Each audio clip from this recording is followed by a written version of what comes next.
Hello dear students, welcome back to my channel physics SPC. Rotational motion का एक question. Three particles A B and C are moving as shown in figure. Calculate the angular momentum of the third particle C so that's the angular momentum of system about point O, इस पर भी ध्यान दो, about point O becomes zero. ये चार choice रखी है और ये फिगर दे रखा है आपको। ठीक है, तो पूरे सिस्टम का एंगुलर मोमेंटम जो है वो जीरो है पॉइंट ओ के अबाउट। क्वेश्चन में गिवन क्या है वो लिख लेते हैं पहले। एंगुलर मोमेंटम ऑफ सिस्टम, और यहाँ सिस्टम थ्री पार्टिकल से बनाए। Three particle A B and C about किसके, अबाउट पॉइंट ओ के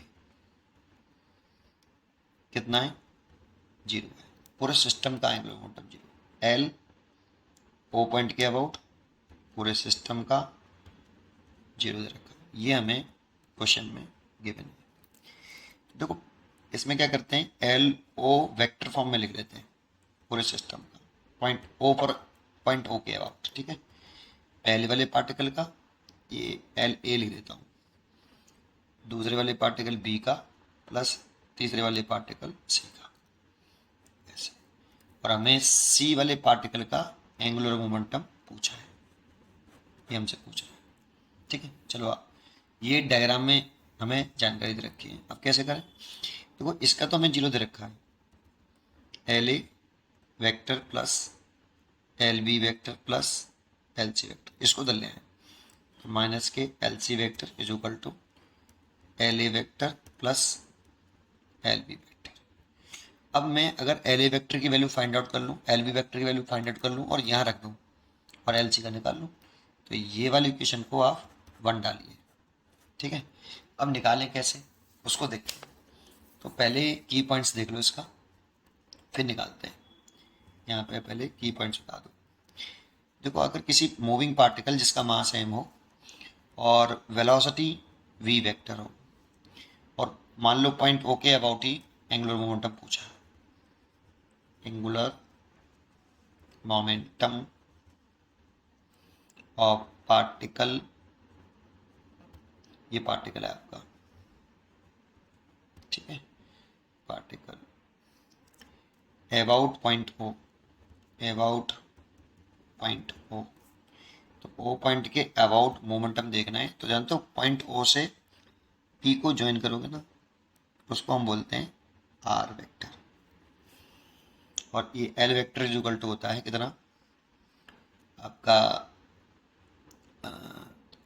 वैसे तो होता है कितना, R vector cross P vector होता है लीनियर मोमेंटम। ये लीनियर मोमेंटम का मोमेंट होता है, moment of linear momentum. Angular momentum को बोलते हैं, इसको लीनियर मोमेंटम बोल रहे हैं। पी वेक्टर इक्वल टू होता है एम बी वेक्टर। अगर हम यहाँ पुट कर दें R vector cross M V vector, है ना ऐसे, तो एम तो बाहर आ जाएगा और इसे हम लिख पाएंगे R vector cross V vector. ये वेक्टर फॉर्म में आपकी वैल्यू है और मेरे को वेक्टर फॉर्म में ही चाहिए, इसी फॉर्मूले का मैं यूज़ करूँगा। ठीक है, तो चलिए सबसे पहले मेरे को पोजीशन वेक्टर चाहिए। इसमें आर क्या है, पोजीशन वेक्टर। देखो पार्टिकल, इस आर वेक्टर का हेड पार्टिकल पर होता है और पॉइंट टेल पॉइंट ओ के अबाउट निकालें तो पॉइंट ओ पर रहता है। तो देखिए अगर मैं पोजीशन वेक्टर निकालूं पार्टिकल वन का, position vector of particle A with respect to origin, with respect to या विद रेस्पेक्ट टू कहूँ अबाउट पॉइंट ओ। ठीक है ऐसे, या with respect to point O भी कह सकते थे। ये आर ए वेक्टर कह सकता हूँ। कौन सा हुआ डायग्राम में, देखिए इस पार्टिकल का इस पॉइंट के अबाउट पोजीशन वेक्टर बताना है, तो ये पोजीशन वेक्टर हो गया बेटा। एंगुलर मोमेंटम मेरे को पार्टिकल का पॉइंट ओ के अबाउट से निकालना है, तो ये तो होगा, इस पर टेल आएगा और ये हेड आएगा। तो इसकी वैल्यू लिखना चाहूँ तो इसकी वैल्यू लिखूँ तो देखो ये कितना हुआ, मैग्नीट्यूड आर ए, साथ में यूनिट वेक्टर साथ में यूनिट वेक्टर। तो देखो आर ए वेक्टर की डायरेक्शन वाई एक्सिस के अलॉन्ग है, यूनिट वेक्टर वाई एक्सिस में जे कैप होता है, इसीलिए जे कैप। ये एक्चुअल में मैंने यूनिट वेक्टर का फॉर्मूला लगाया है। यूनिट वेक्टर का जो फॉर्मूला होता है ना, वो क्या होता है, अगर हम आर ए वेक्टर लिख रहे हैं तो इसका मैग्नीट्यूड लिखेंगे, साथ में क्या आएगा यहाँ यूनिट वेक्टर, और इसकी डायरेक्शन कैसे होनी चाहिए, सेम होनी चाहिए, डायरेक्शन सेम। यहाँ पे जो वेक्टर लिखेंगे उसी का यहाँ पे मैग्नीट्यूड आएगा, साथ में ऐसा यूनिट वेक्टर आएगा कि इन दोनों की डायरेक्शन सेम हो।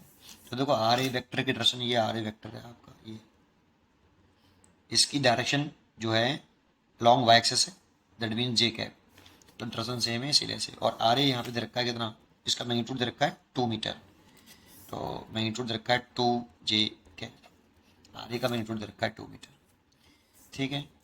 और वेलोसिटी वेक्टर लिखें ए वाले पार्टिकल का, तो इसको वैसे लिख लें वी ए, और देखो ये किधर की तरफ है, अलॉन्ग एक्स एक्सिस, और एक्स एक्सिस में यूनिट वेक्टर होता है कितना, आई कैप, इसलिए लिख सकते हैं V A I cap. V A की वैल्यू कितनी है 10 मीटर पर सेकेंड, तो 10 आई कैप, इसीलिए एंगुलर मोमेंटम निकाल सकते हैं L A vector is equal to point के अबाउट एम कितना आपका R vector, R A vector cross V A vector, ये वाला फॉर्मूला लगा दिया, ठीक है। ये कर लीजिए, एम की वैल्यू तो रखी है कितनी, नहीं गिवन है तो एम ही मान लीजिए। चलो आर ए वेक्टर, तो आर ए वेक्टर की वैल्यू है आपकी 2j cap cross 10 I cap, तो ये हो गया देखो 20m, ये 10 और 2 20, और ये m जे क्रॉस आई, जे कैप क्रॉस आई कैप। देखो आपको ये वाला करना आता होगा सबको, एक सर्कल बना लेते हैं और यहाँ पे आई लिखते हैं, यहाँ पे जे लिख लेते हैं, और यहाँ के, आई से जे की तरफ एरो घुमाते हैं, जे से फिर के से आई। अब मेरे को निकालना क्या है, जे क्रॉस आई, जे कैप क्रॉस आई निकालना है, तो जे से आई की तरफ घूमना है आपको इस शॉर्टेस्ट पाथ से। तो देखो अगर हम ऐसे चलते, जे से आई लॉन्गेस्ट पाथ होता, और ऐसे चलता जे से आई तो ये शॉर्टेस्ट पाथ है, तो शॉर्टेस्ट पाथ चलना होता है तो जे से आई चले, इस एरो के अपोजिट डायरेक्शन में चल रहे हैं तो माइनस क्या आएगा और के क्या है, तो जे क्रॉस आई की वैल्यू माइनस के क्या है, तो ये हो जाएगा 20m, ये मास है और इसकी वैल्यू गई माइनस का के है, तो ये हो गया माइनस के 20m के कैप, ठीक है। ये एल ए वेक्टर आ गया। ऐसे ही आप क्या निकाल लीजिए, एल बी वेक्टर निकालें, तो एल बी वेक्टर निकालने के लिए मेरे को इसका पोजीशन वेक्टर लिखना पड़ेगा, तो ओ पॉइंट के अबाउट एंगुलर मोमेंटम पूछ रहा है तो ओ से दिखाएंगे, ओ पर टेल रखेंगे और बी पॉइंट पर हेड रखेंगे, ये इसका पोजीशन वेक्टर हो गया, इसको हम आर बी वेक्टर कह दें। तो इस आर बी वेक्टर की वैल्यू लिखें, position vector, position vector of particle B with respect to origin, ठीक है, कितना R B vector is equal to R B into I cap. I cap क्यों का, देखो आर बी वेक्टर की direction जो है अलॉन्ग एक्स एक्सिस है, इसलिए आई कैप आएगा, तो आर बी आई कैप, और आर बी की जो वैल्यू दे रखी है यहाँ पे वो हमें 5 मीटर दे रखी है मैग्नीट्यूड में, तो मैग्नीट्यूड दे रखा है 5 और ये आई कैप, ठीक है। ऐसे ही अगर मैं वेलोसिटी लिखूँ बी वेक्टर, वेक्टर फॉर्म में लाऊँ उसको, तो देखो ये 12 मीटर पर सेकेंड है वेलोसिटी बी वाले पार्टिकल की, ये ए वाले पार्टिकल की थी, ठीक है। लेकिन मैग्नीट्यूड दे रखा है, मेरे को वेक्टर फॉर्म में लाना है तो इसकी डायरेक्शन अलॉन्ग वाई एक्सिस है, इसीलिए इसे ले सकता हूँ मैं वी बी जे कैप, और ये 12 जे कैप, इसीलिए एंगुलर मोमेंटम लिखूँ बी वाले पार्टिकल का वेक्टर फॉर्म में, तो एम। अच्छा बी वाले पार्टिकल का यहाँ पे mass 3 particles A V are moving, अच्छा मास गिवन है बेटा, हमने 2 kg मास था बेटा इसका, और इसका भी 2 kg है, देखो इसका मास यहाँ पे क्वेश्चन में गिवन है 2 kg एंड 2 kg से, थोड़ा सा यहाँ एक लाइन और बढ़ा देता हूँ, मास पुट कर दूँ तो 2 kg पुट करूँगा तो माइनस के 40 के कैप हो जाएगा बेटा, मैंने एम की वैल्यू 2 kg पुट कर दी, ठीक है। देखो ये इधर का 2 kg, थोड़ा सा ये ध्यान नहीं दिया मैंने, ठीक है। और यहाँ पर भी इसका भी मास 2 kg है, तो चलो मास अभी मैं रख देता हूँ, पहले तो फॉर्मूला लगा देता हूँ, M 2 R B cross V B cross, ठीक है। तो इसकी वैल्यू तो 2 और आर बी वेक्टर 5i के प्लस सॉरी क्रॉस 12j के, तो 60 हो गए। 12 और 5 12 का और 5 का मल्टीप्लाई 60 एंड 2 120, और ये आया आई कैप क्रॉस जे कैप। अब यहाँ से इसी से आई कैप क्रॉस जे कैप, आई से जे की तरफ घूमना है शॉर्टेस्ट पाथ से, तो आई से जे चलेंगे तो शॉर्टेस्ट पाथ से ऐसे चलेंगे, तो आई से जे शॉर्टेस्ट पाथ चल रहे हैं, एरो की तरफ चल रहे हैं, तो प्लस के आएगा, ये प्लस के है, तो इसकी वैल्यू हो गई 120 प्लस के है।